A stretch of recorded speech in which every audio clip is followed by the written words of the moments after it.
Hey, have you ever heard about the Elisa Lam case? Yes, I have. It's that mysterious and tragic case involving the young woman found dead in a hotel water tank, right? That's correct. It's one of the most perplexing cases in recent years. Let's dive into it and discuss some of the facts and details. Sure, where should we start? Let's begin with some background information. Elisa Lam was a 21-year-old Canadian student from Vancouver who was traveling through California in early 2013. She had been staying at the Cecil Hotel in Los Angeles, a historic but infamous hotel with a dark history of crime and suicide. Right. I remember hearing about the Cecil Hotel. It's known for its association with notorious criminals and tragic events. Exactly. Now, let's get into the timeline of events leading up to Elisa's disappearance. She checked into the Cecil Hotel on January 26, 2013, and was supposed to check out on January 31st. However, her family became concerned when they didn't hear from her for several days after she was expected to check out. So her family reported her missing? Yes, on February 1st, 2013, her family reported her missing to the Los Angeles Police Department. That's when the search for Elisa began. What happened next? Well, the case took a strange turn when surveillance footage from the hotel's elevator was released to the public. It showed Elisa behaving erratically in the elevator on February 1st, 2013, the day she was last seen.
I remember seeing that video.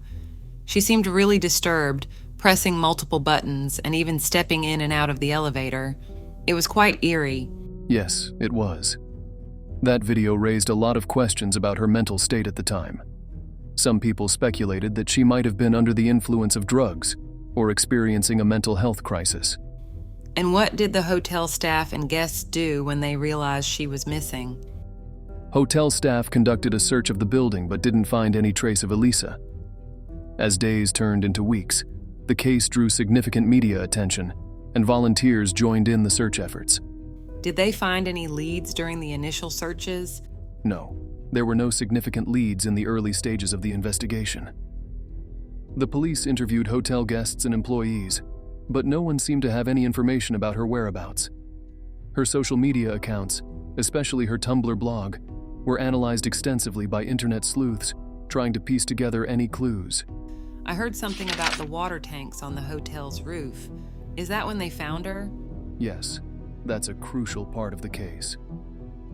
On February 19, 2013, nearly 3 weeks after Elisa was last seen, a hotel maintenance worker went to the roof to check the water tanks after guests had complained about low water pressure and a strange taste in the water. That's when they made the shocking discovery: Elisa's lifeless body floating inside one of the water tanks. That's horrifying. How did she end up there? That's the million-dollar question. Her death was ruled as accidental drowning by the Los Angeles County Coroner's Office, but the circumstances surrounding how she ended up in the water tank remain mysterious. So, the coroner didn't find any signs of foul play? That's correct. The official autopsy report stated that no drugs or alcohol were found in her system and there were no signs of physical trauma. However, some people found it hard to believe that she would willingly climb into a water tank on the hotel's rooftop. I can understand their skepticism. It seems highly unusual. Indeed. And here's where it gets even stranger. The rooftop was supposed to be locked and off-limits to guests. To access it, you needed a key, and the door leading to the roof was supposed to have an alarm. Yet, Elisa somehow managed to get onto the roof without triggering any alarms or leaving any signs of forced entry. That's incredibly perplexing. How did she do it? It's still a mystery. Some speculate that she might have been led onto the roof by someone, or that the alarm system was faulty. But there's no concrete evidence to support either theory. Were there any other clues or evidence found on the rooftop? Well, her clothes and personal belongings were also found in the water tank with her. It's as if she went into the tank fully clothed. Her cell phone was also missing at the time her body was discovered. That's bizarre. So they never found her phone? Correct. Elisa's phone was missing when her body was found, and it was never recovered. It added another layer of mystery to the case because her phone could have potentially contained valuable information about her activities leading up to her disappearance. Did the police investigate the hotel staff and guests thoroughly? Yes, they did. They conducted interviews with staff and guests, reviewed surveillance footage, and even looked into the backgrounds of hotel employees. However, no one was able to provide any significant information that could explain what happened to Elisa. Did anyone report seeing her on the rooftop? Surprisingly, no one reported seeing her on the rooftop, despite the hotel's proximity to other buildings and the potential for witnesses. It's as if she vanished into thin air before ending up in the water tank. That's incredibly eerie. It's almost like something out of a horror movie. Many people have described it that way, and it's not hard to see why. The combination of the strange elevator video, the rooftop access, and her unexplained presence in the water tank made this case particularly haunting. Did the police ever consider foul play, even though the autopsy ruled her death as accidental? There was speculation about foul play from the beginning, but the lack of evidence supporting it made it difficult for the police to pursue that angle further. They couldn't rule out the possibility entirely, but without concrete evidence, it remained a mystery. I remember hearing about the bizarre coincidence with the movie Dark Water. Wasn't there a connection? Yes, that's one of the eeriest coincidences in this case. There was a movie titled Dark Water, released in 2005, that had a plot somewhat similar to Elisa's situation. In the movie, a young girl's body is found in the water tank on top of an apartment building. Some people couldn't help but draw parallels between the movie and Elisa's case, even though it was purely coincidental. That's incredibly eerie, like life imitating art. Exactly. It added to the intrigue and speculation surrounding the case, but investigators treated it as just a bizarre coincidence. Were there any other notable theories or speculations about what happened to her? There were several theories and speculations, some more plausible than others. One theory was that Elisa had a history of mental health issues, and that she might have been in the midst of a psychotic episode when she disappeared. This could potentially explain her erratic behavior in the elevator. Did they find any evidence of her mental health history? Yes, her family confirmed that she had been diagnosed with bipolar disorder and depression. She was on medication to manage her condition. However, it's important to note that her autopsy didn't show any drugs or alcohol in her system that might have triggered such an episode. So, the mental health theory remains inconclusive? Yes, it's a possibility, but it's hard to say for sure without more concrete evidence. Another theory suggested that she might have been playing a dangerous game or participating in some sort of online challenge that led her to the rooftop. Like the so-called elevator game that was circulating on the internet. Yes, exactly. Some internet sleuths speculated that she might have been trying to play the elevator game, which involves visiting different floors in a specific sequence to access a parallel world. But it's important to emphasize that there's no evidence to support this theory. Did the police explore any other leads or suspects? They did investigate some leads, including looking into registered sex offenders in the area and interviewing people who had been staying at the hotel around the time of her disappearance. But none of these leads led to any breakthroughs in the case. So, the case eventually went cold? It did for a while. The lack of new leads and evidence made it incredibly challenging for investigators to make any progress. Elisa's case remained a mystery, and it gradually faded from the headlines. What about the hotel's reputation? Did this case have any impact on it? The case certainly didn't do the Cecil Hotel any favors. The hotel had a dark history even before Elisa's death, with a long list of criminal incidents and suicides that had occurred there over the years.